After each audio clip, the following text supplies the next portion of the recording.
সেজে কেমন লাগছে বলো? ভালো লাগছে? এই দেখো আজকে আমার সব নাচের স্টুডেন্টরা ভর্তি। তো আজকের মেকআপ শেখানো হচ্ছে মাদের কি করে মেকআপ করবে। তো দেখো আজকে এই অসামান্য খাচ্ছি, চোখ বন্ধ করো। মেকআপ পুরো কমপ্লিট হয়ে গেছে। এই যে ব্রাশের অভাবে দেখো এখন হাত দিয়ে করতে হচ্ছে, কিছু করার নেই।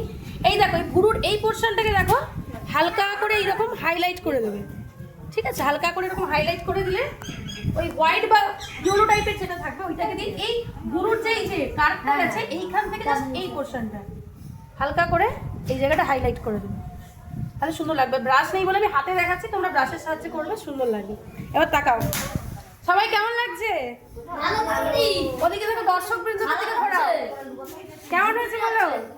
অসামান্যের মার দিকে দেখাও আগে। কেমন বলো নিজের মেয়েকে কেমন লাগছে? সুন্দর হয়েছে মেকআপ। ভালো লাগছে? তাহলে এবার নাচ, লিপ লাইনার ছাড়া লিপস্টিক পরানোটা ভীষণ ভালো লেগেছে। হ্যাঁ সুন্দর হয়েছে। তাহলে এইরকম এবার নাচটাও সুন্দর করতে হবে, তাই তো? ঠিক আছে, চলো টাটা করে দাও। টাটা করো।